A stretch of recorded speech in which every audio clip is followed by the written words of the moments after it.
அனைவருக்கும் வணக்கம். நம்ம அடடா கணிதம் சேனல்ல முந்தைய ஆண்டுகளில் கேட்கப்பட்ட போட்டித் தேர்வு கணக்குகள் பத்தி பார்த்துட்டு இருக்கோம். அந்த வரிசையில 1999வது வருஷம் டிஎன்பிசியில் கேட்கப்பட்ட ஒரு முக்கியமான கேள்வி. இந்த கேள்வியெல்லாம் இனிவரும் தொடர் கேள்விகள் ஒரு 5, 6 வீடியோல என்ன வரும்னா, மாறல் கணக்குகள் பத்தி பார்த்துட்டு இருக்கோம். இந்த மாறல் கணக்குகள் பத்தி பார்க்க இருக்கோம்.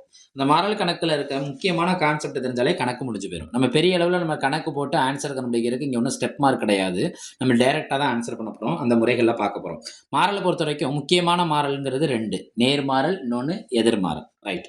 12 மீட்டர் நிழலின் நீளத்தை உருவாக்கும் கம்பத்தின் உயரம் 16 மீட்டர் எனில் 18 மீட்டர் நிழலின் நீளத்தை உருவாக்கும் மரத்தின் உயரம் என்னன்னு கேட்டிருக்காங்க. இங்க 2 விஷயத்தை பத்தி பேசுறாங்க.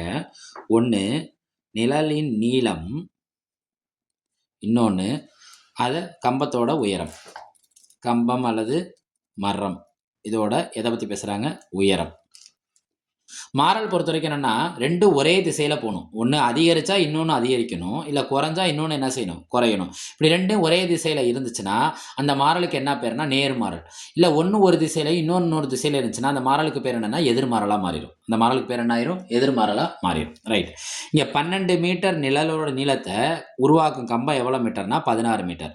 இப்போ நம்மளுக்கு எத்தனை மீட்டர் நிழல் வரணும்? 18 மீட்டர் நிழல் வரணும்னா இங்கே கம்பத்தோட உயரம் என்னவா இருக்கணும்? 12லேருந்து 18 என்ன ஆயிருக்குன்னா அதிகரிச்சிருக்கு.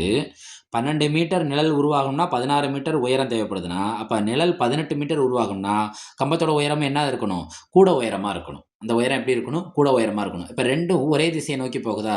அப்போ இது என்ன மாறல்னா நேர்மாறல். இது என்ன மாறல்? நேர்மாறல். இந்த கணக்கு நேர்மாறல்.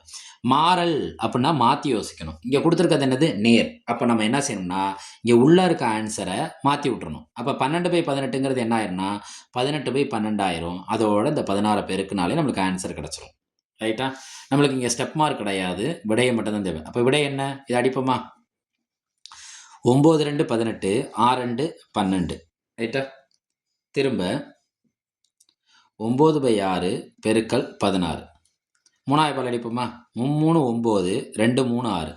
திரும்ப பாருங்க. 3/2 பெருக்கல் 16. 2 2, 8 2 16. அப்போ கீழே யாருமே இல்லை.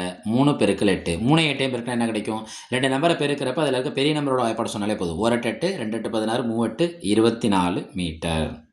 அப்போ இதுதான் விடை. இந்த 24 மீட்டர் அவங்க கொடுத்துருக்க ஆப்ஷன் யாரை குறிக்கும்? ஏவை குறிக்கும். சரி, இந்த விடை சரியாக நம்ம எப்படி தெரிஞ்சுக்கலாம்னா, நம்மளுக்கு கிடைக்க வேண்டிய விடை என்ன இருக்குன்னா, மேலே அம்புக்குறி போட்டு வச்சுருக்கோமா அட்வான்ஸாகவே.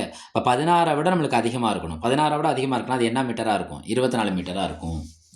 அடடா கணிதம் சேனல்ல லைக் பண்ணுங்க, சப்ஸ்கிரைப் செய்யுங்க, சப்போர்ட் பண்ணுங்க, ஷேர் பண்ணுங்க. நன்றி.